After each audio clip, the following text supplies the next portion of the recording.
నమస్కారం, వార్తలకు స్వాగతం. ముందుగా ముఖ్యాంశాలు. మాజీ CM Jagan press meet, CM Chandrababu నాయుడుపై ఫైర్.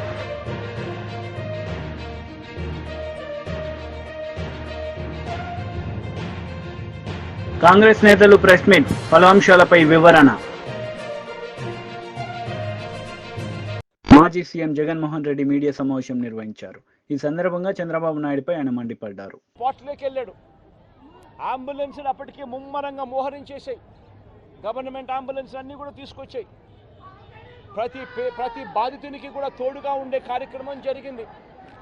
6 గంటల కల్లా వైఎస్ఆర్ కాంగ్రెస్ పార్టీకి సంబంధించిన సీనియర్ నాయకులందరూ కూడా స్పాట్ మీదకి వెళ్ళారు, తోడుగా ఉండే కార్యక్రమం చేశారు. అదే రోజు 11 గంటల కల్లా, మధ్యాహ్నం కూడా కాదు, మధ్యాహ్నం కాకమునిపే 11 గంటల కల్లా ఏకంగా ముఖ్యమంత్రి అంటే నేనే ఏకంగా స్పాట్లోకి నేనే రావడం జరిగింది. స్పందించిన తీరు గమనించమని అడుగుతా ఉన్నా. వెంటనే 24 గంటల్లోనే ఏకంగా ₹1 కోటి కాంపన్సేషన్ ప్రకటించిన పరిస్థితులు గతంలో ఎప్పుడు జరగల. ఇట్లాంటి ఘటనలు జరిగినప్పుడు గవర్నమెంట్ ఎప్పుడూ కూడా రెస్పాన్సిబిలిటీ తీసుకొని, గవర్నమెంట్ ఎప్పుడూ కూడా బాధితుల పట్ల సానుభూతితో ఎప్పుడూ వ్యవహరించలా. ఇంతగా వ్యవహరించిన పరిస్థితులు ఎప్పుడూ లేవు. మొట్టమొదటిసారిగా ₹1 కోటి కాంపన్సేషన్ ఇచ్చిన ఏకైక ప్రభుత్వం మొట్టమొదటిగా వైఎస్ఆర్సీపీ ప్రభుత్వమే, మన ప్రభుత్వమే, జగన్ ప్రభుత్వమే ఇచ్చిందని కూడా చెప్పడానికి కూడా సంతోషపడతా ఉన్నాను నేను. ఇక్కడ 24 గంటల్లోనే ఏకంగా ₹30 కోట్ల అక్కడికి ఇమీడియట్లీ పంపించి బాధితులకు తోడుగా నిలబడడం జరిగింది. ఎవరైతే దెబ్బలు తగిలాయో, ఎవరైతే ఉన్నారో వాళ్ళని వెంటనే హాస్పిటల్లోకి చేర్పించడం, 3 రోజులు హాస్పిటల్లో ఉంటే ₹10 లక్షల మేర కాంపన్సేషన్ ఇవ్వడం, హాస్పిటల్లోకి పెరిగిన మైనర్ ఇంజనీర్స్కి కూడా వెంటనే ₹3 లక్షలు ఇవ్వడం, హాస్పిటల్లోకి ఎవరు వచ్చినా కూడా చిన్న గాయాలతో వచ్చిన వాళ్ళకు కూడా ₹25,000 మేరకు వాళ్ళకు కూడా కాంపన్సేషన్ ఇచ్చి పంపించడం. ఏకంగా గ్రామాలకు కూడా 15,000 మంది 15,000 మంది నివాసం ఉంటా ఉన్న చుట్టుపక్కల ఉన్న 5 గ్రామాలకు సంబంధించి ప్రతి ఒక్కరికి కూడా మళ్ళీ ₹10,000 కూడా ఇచ్చి కూడా తోడుగా నిలబడిన పరిస్థితులు ఆ రోజుల్లో వైఎస్ఆర్ కాంగ్రెస్ పార్టీ ప్రభుత్వ హయాంలో జరిగాయి. నేను ఇక్కడ ఎందుకు చెప్తా ఉన్నాను అంటే, మనిషి ఒక ప్రభుత్వం అధికారంలో ఉన్నప్పుడు స్పందించే తీరు ఎలా ఉంటుంది అన్నది చాలా ఇంపార్టెంట్. ఈ ఘటనలో చంద్రబాబు నాయుడు గారు ఇక్కడికి వచ్చినప్పుడు ఆయన ప్రెస్ మీట్ చూసి ఆశ్చర్యపోయా. జగన్ హయాంలో జరిగాయి ఘటనలు అని చెప్పి చెప్తాడు, కానీ నేరాన్ని ఇక్కడ నుంచి డైవర్ట్ చేసే కార్యక్రమం చేస్తాడు. కానీ ఆశ్చర్యం ఏమిటంటే, చంద్రబాబు నాయుడు ఇంతకుముందు 2014 నుంచి 19 ఆయన ముఖ్యమంత్రిగా ఉన్నప్పుడు ఆయన హయాంలో జరగలేదా? ఈ ఘటనలు ఇటువంటివన్నీ ఎవరి హయాంలో అయినా కూడా జరుగుతాయి. కానీ జరిగినప్పుడు ఒక ప్రభుత్వం ఎలా స్పందిస్తూ ఉంది అన్నది మోస్ట్ ఇంపార్టెంట్ ఆస్పెక్ట్. ఒక ప్రభుత్వం అన్నది స్పందించేటప్పుడు ఎంపతి చూపించాలి, అంటే సానుభూతి చూపించాలి ప్రజల పట్ల, బాధితుల పట్ల. రెండోది ప్రభుత్వం చేయాల్సింది ఏమిటి అని అంటే రెస్పాన్సిబిలిటీ తీసుకోవాలి. ఈ రెండు కూడా ఆ రోజు వైఎస్ఆర్ కాంగ్రెస్ పార్టీ ప్రభుత్వం చేసింది. ఈరోజు చీఫ్ సెక్రటరీగా ఉన్న నీరబ్ ప్రసాద్ అనే వ్యక్తి ఎవరైతే చీఫ్ సెక్రటరీగా ఉన్నారో ఆయన ఆధ్వర్యంలోనే అప్పుడే ఒక హై లెవెల్ కమిటీ వేసి ఫ్యాక్టరీ సెక్యూరిటీని, పొల్యూషన్ కంట్రోల్ని, ఈ రెండింటినీ కూడా క్రోడీకరించి ఇటువంటి ఘటనలన్నీ కూడా పునరావృతం కాకుండా ఏ రకమైన రిఫార్మ్స్ తీసుకొని రావాలి అని చెప్పి ఆలోచన చేసి కమిటీ స్టడీ చేసి సిఫార్సు చేయమని చెప్పి కూడా ప్రభుత్వం కోరింది. నీరబ్ ప్రసాద్ అనే ప్రస్తుత చీఫ్ సెక్రటరీ గారు అప్పట్లో కమిటీ హెడ్గా ఉండి తాను కూడా రిపోర్ట్ కూడా ఇచ్చాడు. ఆ రిపోర్ట్ ఆధారంగా ఆగస్టు 2020లోనే జీవో కూడా ఇష్యూ చేసి ఒక ప్రాపర్ ప్రోటోకాల్ను తీసుకొని రావడం జరిగింది. ఆ ప్రోటోకాల్ ఏమిటి అని అంటే, అన్ని రెగ్యులేషన్స్ డిఫరెంట్ సైలోస్లో కాకుండా అన్ని క్రోడీకరించి ఒక చోటుకు తీసుకొచ్చే కార్యక్రమం జరిగింది. ఫ్యాక్టరీ సేఫ్టీకి సంబంధించిన ప్రోటోకాలు, పొల్యూషన్ కంట్రోల్కి సంబంధించిన ప్రోటోకాలు అన్నిటినీ కూడా కలిపి ఒక ప్రోటోకాల్ తీసుకొని రావడం జరిగింది. ఆ ప్రోటోకాల్లో ముఖ్యమైనది ఏమిటి అని అంటే మొట్టమొదటిసారిగా ప్రతి కంపెనీ కూడా వాళ్ళకి సంబంధించిన సెల్ఫ్ కంప్లయన్స్ రిపోర్ట్ అనేది ఒకటి ఇవ్వాలి అనేది దాంట్లో ముఖ్య ఉద్దేశం. ఒకవేళ సెల్ఫ్ కంప్లయన్స్ రిపోర్టు తయారు చేసే కార్యక్రమంలో ఆ కంపెనీకి నైపుణ్యత లేకపోతే థర్డ్ పార్టీ అక్రిడిటెడ్ ఏజెన్సీని కూడా గవర్నమెంటు అందుబాటులోకి తీసుకొచ్చింది. వీళ్ళ ద్వారా మ్యాండేటరీగా ప్రతి కంపెనీ సెల్ఫ్ కంప్లయన్స్ రిపోర్ట్ అనేది మ్యాండేటరీగా ఇవ్వాలి. ఇచ్చిన తర్వాత ఆ కంప్లయన్స్ రిపోర్టు నిజంగా ఉందా లేదా, నిజంగానే వాళ్ళు ఇవన్నీ ఉన్నాయా లేదా, ఇవి కాక ఇంకా ఫర్దర్గా వాళ్ళు ఏమైనా చేయాల్సినవి ఏమన్నా ఉన్నాయా లేదా అన్నది నిర్ధారించడానికి కోసం ఒక కమిటీ ఇన్స్పెక్షన్ కూడా చేయాలి. ఆ కమిటీలో కూడా అన్ని డిపార్ట్మెంట్స్కి సంబంధించి, అంటే pollution control department, boiler security department, రియాక్టర్స్కి సంబంధించి, ఎలక్ట్రిసిటీకి సంబంధించి, ఫైర్కి సంబంధించి అన్ని డిపార్ట్మెంట్లు క్రోడీకరించి వాళ్ళు ఇన్స్పెక్షన్ కూడా చేస్తారు. చేసిన తర్వాత వాళ్ళు కంపెనీ యాజమాన్యానికి ఫర్దర్గా ఇవి చేయాలి అని చెప్పి ఒకవేళ ఏదైనా ఉంటే అవి కూడా వాళ్ళు ఐడెంటిఫై చేసి కంపెనీ యాజమాన్యానికి వాళ్ళు టైం ఇస్తారు, కంప్లై చేయండి అని చెప్పి. అది 15 రోజులు టైం ఇస్తారు. అంటే కంప్లయన్స్ రిపోర్ట్ వచ్చిన తర్వాత మళ్ళీ వీళ్ళు 1 మంత్ లోపల వీళ్ళు ఇన్స్పెక్షన్ చేసిన రిపోర్ట్ వచ్చిన తర్వాత ఆ ఇన్స్పెక్షన్ రిపోర్ట్లో కంపెనీ ఫర్దర్గా ఏమైనా చేయాల్సి ఉంటే మళ్ళీ వాళ్ళకి 15 రోజులు టైం ఇస్తూ వీళ్ళు మళ్ళీ ఒక రిపోర్ట్ అనేది ఇస్తారు. ఆ రిపోర్టును ఆ 15 రోజుల లోపల వాళ్ళు చేసేట్టుగా జాయింట్ కలెక్టర్ ఆధ్వర్యంలో ఒక జాయింట్ కలెక్టర్కు ఆ రెస్పాన్సిబిలిటీ ఫిక్స్ చేసి జాయింట్ కలెక్టర్ ఆధ్వర్యంలో ఆ ఇన్స్పెక్షన్లో వాళ్ళు చెప్పినవన్నీ జరిగాయా లేదా అని మానిటర్ చేసే రెస్పాన్సిబిలిటీ ఆ జేసీకి ఇస్తుంది. ఈ ప్రోటోకాల్, ఈ సిస్టమ్ ఉంది. ఇది ఒక రిఫార్మ్ కింద ఎల్జీ పాలిమర్స్ ఘటన జరిగిన తర్వాత నీరబ్ ప్రసాద్ గారి ప్రస్తుత చీఫ్ సెక్రటరీ గారు ఆయన ఆధ్వర్యంలో హై లెవెల్ కమిటీ వేసిన తర్వాత ఆయన స్టడీ చేసిన తర్వాత ఆయన ఇచ్చిన సిఫార్సులతో ఈ జీవో ఇష్యూ చేసి ఈ ప్రోటోకాల్ అనేది ఎగ్జిస్టెన్స్లో ఉన్న ఈ జీవోను తూచా తప్పకుండా ప్రభుత్వం గన మానిటర్ చేసి ఉండింటే ఇది జరుగుతాందా లేదా అన్నది గన బీజేపీ లీడర్ మీడియా సమావేశం నిర్వహించారు. ఈ సందర్భంగా పలు అంశాలపై ఆయన మాట్లాడారు. కాంగ్రెస్ పార్టీ నుంచి అయినా కొంత మేలు జరుగుతుంది, ఏవైతే ఉద్యమ ఆకాంక్షలు ఏవైతే ఉన్నాయో అవి నెరవేరుతాయి అనేటువంటి ఆశ పెట్టుకున్నటువంటి ప్రజలకు మాత్రం మొండి చెయ్యే మిగిలిందనేటువంటిది అయితే చాలా స్పష్టంగా అర్థమైపోతూ ఉన్నది. ఎందుకంటే కాంగ్రెస్ పార్టీ పాలనకు, నేడున్నటువంటి పాలనకు, గత 10 సంవత్సరాల బీఆర్ఎస్ ప్రభుత్వ పాలనకు పెద్దగా తేడాలు కానీ, భిన్నమైనటువంటి పరిపాలన కానీ ఏది లేదు. రోజువారీ కార్యకలాపాలు కానీ, పాలనా వ్యవహారాలు కానీ, మంత్రుల వ్యవహార శైలి కానీ, వాళ్ళ యొక్క ప్రకటనలు కానీ చూస్తూ ఉంటే టీఆర్ఎస్ ప్రభుత్వంలో ఉన్నటువంటి మంత్రుల వ్యవహార శైలికి, వాళ్ళ యొక్క పాలనా శైలికి ఇది ఏమాత్రం తీసికట్టుగా లేదనేటువంటిది అయితే చాలా స్పష్టంగా కనబడతా ఉన్నది. గత అసెంబ్లీ ఎన్నికల సందర్భంగా కాంగ్రెస్ పార్టీ మార్పు రావాలి, కాంగ్రెస్ రావాలి, మార్పు రావాలి అనేటువంటి ఒక ప్రచారాన్ని తెరపైకి తీసుకొచ్చింది. కానీ నేడు మాత్రం ఆ పరిస్థితులు పూర్తి భిన్నంగా కనబడతా ఉన్నాయి. వాళ్ళు చెప్పినటువంటి మార్పు ఎక్కడుందో కూడా అర్థం కానటువంటి పరిస్థితి ఉంది. పాలనను మొత్తం అస్తవ్యస్తం చేసేసి, గాలి కొదిలేసి, వాళ్ళు ఇచ్చినటువంటి హామీలను ఏమాత్రం కూడా అమలు పరచకుండా ఈరోజు మొత్తం వాళ్ళ యొక్క వైఫల్యాలను కప్పిపుచ్చుకునే దిశగా ప్రయత్నం చేస్తూ కొత్తగా విగ్రహాల సంస్కృతిని ఒకదాన్ని తీసుకొచ్చినటువంటి సందర్భాన్ని చూస్తా ఉన్నాం. సరే, విగ్రహాల విషయానికి వచ్చేసప్పటికి ఎవరు కూడా ఏ విగ్రహాన్ని పెట్టాలి, ఏ విగ్రహాన్ని పెట్టొద్దని చెప్పేసి అంతగా వ్యతిరేకించినటువంటి పరిస్థితులలో కూడా ఇప్పుడు ఏదైతే చర్చ నడుస్తూ ఉన్నది రాజీవ్ గాంధీ గారికి సంబంధించినటువంటి విగ్రహం విషయంలో మాత్రం ఇది కేవలం అనవసరమైనటువంటి రాద్ధాంతము, వాళ్ళ యొక్క పాలనా వైఫల్యాల నుండి పక్కదారి పట్టించడం కోసమే ఇదంతా ఈరోజు రాష్ట్ర ప్రభుత్వం చేస్తున్నట్టుగా కనబడతా ఉన్నది. ఎందుకంటే ఈరోజు మీడియాలో ప్రముఖంగా వస్తున్నటువంటి వార్తల్ని చూస్తే అది ఆదిలాబాద్ జిల్లాలో చూస్తారా, ఖమ్మం జిల్లాలో చూస్తారా, ఇక్కడ ఉన్నటువంటి రంగారెడ్డి జిల్లాలో చూస్తారా, లేకపోతే రాష్ట్ర ముఖ్యమంత్రి గారి సొంత జిల్లా, సొంత నియోజకవర్గం, మా నియోజకవర్గమైనటువంటి అచ్చంపేటలో చూస్తారా, ఎక్కడ చూసినా కూడా వాళ్ళు ఇచ్చినటువంటి 2 లక్షల రుణమాఫీ ఏకకాలంలో చేస్తామనేటువంటిది మాత్రం ఈ రోజు వరకు కూడా జరగలేదు. మొదట వాళ్ళు ఏకకాలంలో మొట్టమొదటనే చేస్తామని చెప్పారు. తర్వాత ఆగస్టు 15 డెడ్ లైన్ పెట్టిరు.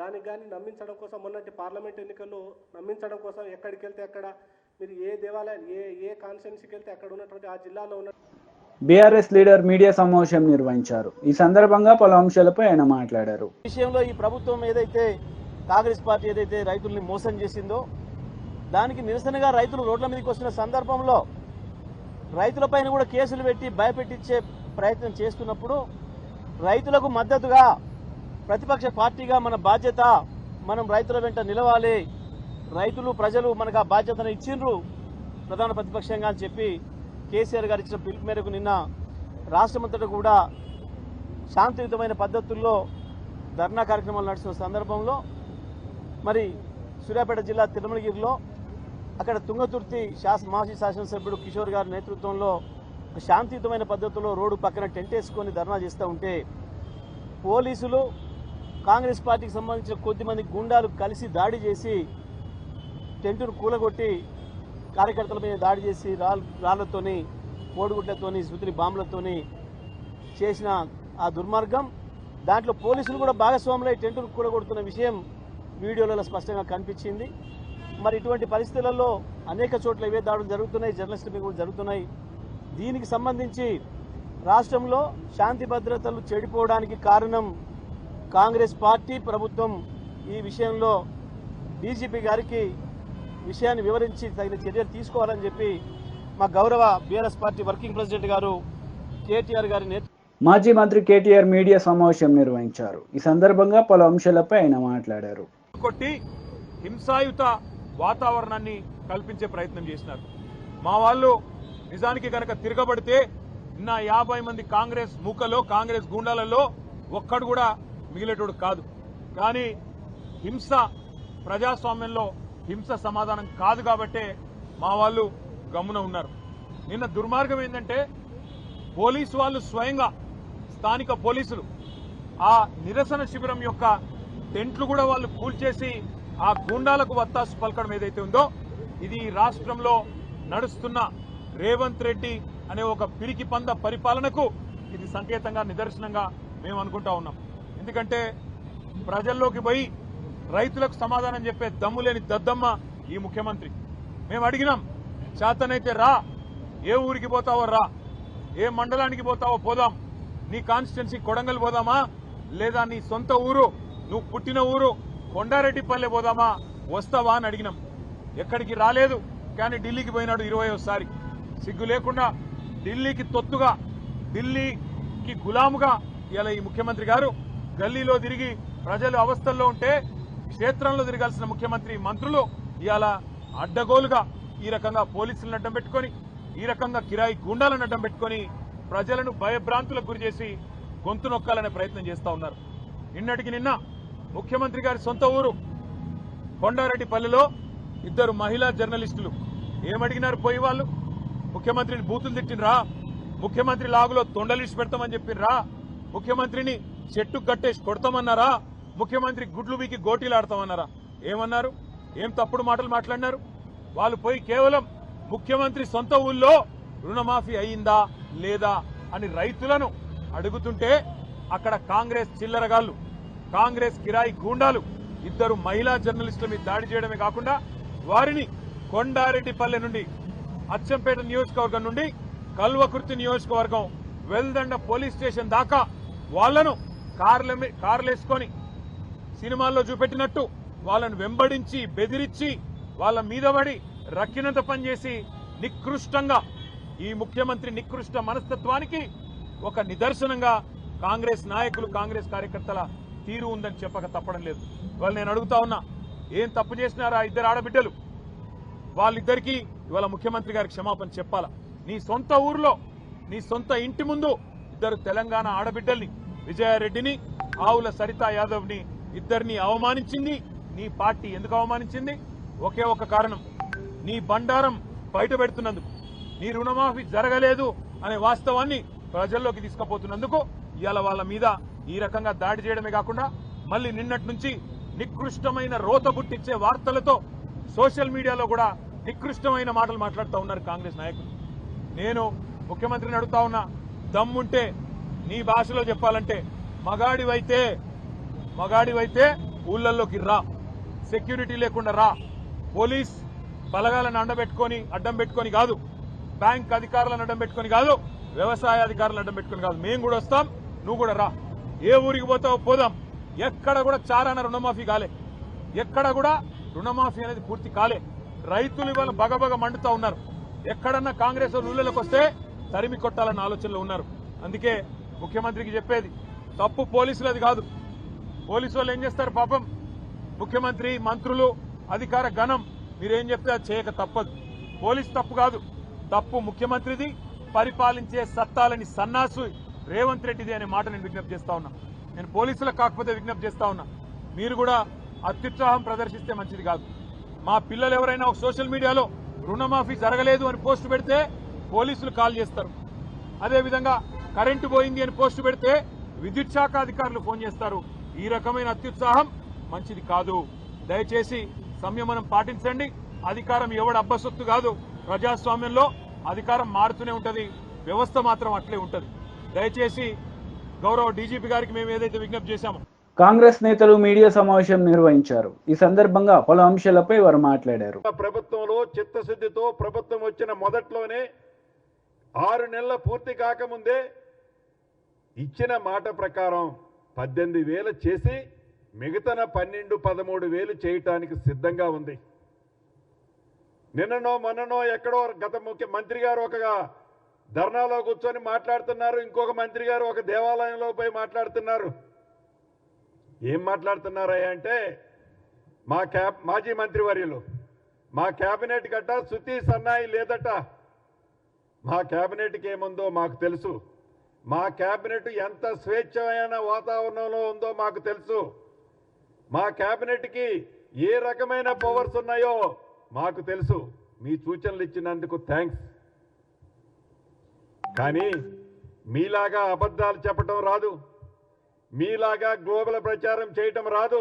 నిజం, మీరు అన్నదాన్ని నేను ఒకటి ఒప్పుకుంటున్నాను. చెప్పింది కూడా చేసింది కూడా సరిగ్గా చెప్పుకోలేకుండా ఈనాడు మేము ఉన్నాం. మీలాగా గ్లోబల్ ప్రచారం చేయటం, మీలాగా ప్రభుత్వ సొమ్ముతో ఐఎండ్పిఆర్ ద్వారా వేలాది కోట్లు పబ్లిసిటీ కోసం కూడా మా ప్రభుత్వం ఏనాడు వాడుకోబోదు కూడా. మీలాగా మాటలు చెప్పాం, చేతనైతే పనులు చేస్తాం, చేతనైతే చెప్పింది ప్రతిదీ చేస్తాం, చెయ్యకపోతే ధైర్యంగా ఇది చెయ్యలేకపోయామని చెప్తాం. ఉదాహరణకి యావత్తు తెలంగాణ రాష్ట్రంలో ఉండే మా రైతన్నలు 4 కోట్ల ప్రజలు ఒక్కసారి 1-2 విషయాలు మీరు గమనించాలి. మొదటిది, ఏదైతే అభయ హస్తం ద్వారా మీకు ఇచ్చిన హామీలలో మొదటి విడతగా 200 యూనిట్లు ఉచిత విద్యుత్ ఇచ్చాం. ఆర్టీసీలో మా సోదరీమణులకి ఉచిత బస్సు ప్రయాణంతో పాటు 200 యూనిట్ల వరకు ఉచిత కరెంట్ ఇచ్చాం. ఈ ఉచిత కరెంట్ ఇచ్చిన నాడు మొట్టమొదటిసారిగా ఈ రాష్ట్రంలో అర్హులైన వాళ్ళందరికీ ఇస్తామని చెప్పాం. కానీ ఆ రోజు అప్లికేషన్లు యాక్సెప్ట్ అయిన ఎంత అంటే సుమారు 42,42,000 మంది. అంటే 100 ఫస్ట్ 45 రోజుల్లోనూ దీన్ని చేసినప్పుడు. ఎన్నికల కోడ్ అయిపోయిన తర్వాత ఈనాడు ఆ సంఖ్య ఎంతంటే 47,017. వైసీపీ లీడర్ మీడియా సమావేశం నిర్వహించారు. ఈ సందర్భంగా పలు అంశాలపై ఆయన మాట్లాడారు. 10 నుంచి 15 మంది 17 మంది ఎంప్లాయీస్, అదేవిధంగా ఇల్నెట్ సెంటర్, ఆర్బీకే రైతుల సంబంధించి అన్ని కూడా ఇటువంటి అద్భుతమైన మేము గ్రామ స్వరాజ్యం మేము స్థాపించాం. గ్రామ స్వరాజ్యం ఏదైతే గాంధీజీ కలంగా దాన్ని జగన్మోహన్ రెడ్డి గారి ఆధ్వర్యంలో పనిచేసి చూపించిన ఘనత వైఎస్ఆర్సీపీ పార్టీది, జగన్మోహన్ రెడ్డి గారి చెప్పేసి మేము చాలా క్లియర్గా అవుతుంది. కానీ ఈరోజు మీరు వచ్చినాక కేవలం మాటలు తప్ప ఎక్కడ చేతల్లో పని లేదనేది చాలా క్లియర్గా ఉంటుంది. అంటే మొత్తం టోటల్గా నిర్వీర్యం చేసినారు. గ్రామ స్వరాజ్యం అనే పదాన్ని నిర్వీర్యం చేసిన కాకుండా ఈరోజు చాలా క్లియర్గా అర్థమవుతుంది. బహుశా మీకు అధికారము ఇవ్వలేదు, లేదంటే మీకు ఆ విధంగా మీకు చేత కాలేదు, ఆయన అడిగించి ఒప్పించగలేదు. ఎందుకంటే మొన్నగడ మీరు చెప్పారు, ఆగస్టు 15కు అన్ని గ్రామాలకు ఫండ్స్ ఇస్తాం, కొద్దిగా ఎక్కువ చేయండి, చిన్న గ్రామాలకు ఇంత, పెద్ద గ్రామాలకు ఇంత చెప్పారు. బహుశా అది కూడా మేము విత్డ్రా చేస్తున్నారు. కారణం మాకు తెలియదు. అది ఎందుకంటే మీ కూటమి ప్రజలకే తెలియాలి, మీ కూటమి పార్టీలకే తెలియాలి. మీరు కూటమి ఏర్పడటాల నుంచి కూడా ఏదైతే ఉన్నాయో ఈరోజు దాడులు,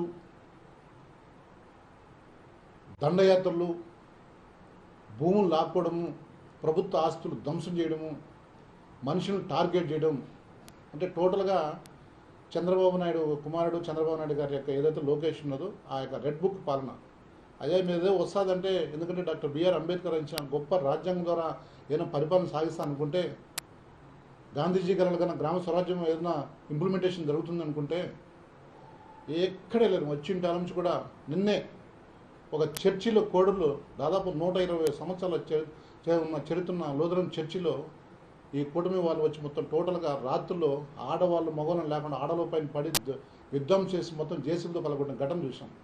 అంటే మీరు వచ్చిన నుంచి చర్చిలు పలగొట్టడం, ఆక్యుపై చేసుకోవడం, మసీదు స్థలాలు ఆక్యుపై చేసుకోవడం, దేవాలయ స్థలాలు ఆక్యుపై చేసుకోవడం, ఇది మీరు చేసే పని. ఎక్కడే కానీ గ్రామాలను డెవలప్ చేస్తాము, గ్రామాల్లో ఉండే చదువుకున్న విద్యార్థులకు ఉద్యోగ అవకాశాలు కల్పిస్తాము అనుకుని ఎక్కడ మీకు ఆలోచన లేదు. మా ప్రభుత్వంలో మేము ఉన్నప్పుడు దాదాపు 1,65,000 ఉద్యోగాలు వన్ టైంగా ఇచ్చాం. ఏదైతే గ్రామ సచివాలయంలో మొత్తం టోటల్గా ఈ మండలాలకు, అదేవిధంగా తాలూకాలకు, జిల్లాలకు పోకుండా గ్రామంలో దాన్ని అన్ని ఫెసిలిటీస్ జగన్మోహన్ రెడ్డి గారు కల్పించాడు. ఈరోజు మీరు అంటారు మొత్తం టోటల్ గ్రామంలో ప్లే గ్రౌండ్ లేదు. చుట్టుపక్కల మన సంబంధించిన కూటమి ప్రజలే చుట్టుపక్కల మొత్తం టోటల్గా భూములు ఆక్యుపై చేసుకుని ఆక్రమించుకున్న పరిస్థితి మీరు కనుక గమనించాలి. ఒకసారి మీరు గమనించాలి. ఎందుకంటే మీరు గూండా యాక్ట్ కూడా పెట్టాలని కదా, మంచిదే. నేను కూడా మీరు గ్రామాల్లో అభివృద్ధి చేస్తుంటే మంచిదే, సంతోషం, హ్యాపీ అనుకున్నాం. కానీ మొత్తం వార్తలు ముగించే ముందు ముఖ్యాంశాలు మరోసారి. మాజీ CM Jagan press meet, CM Chandrababu నాయుడుపై ఫైర్.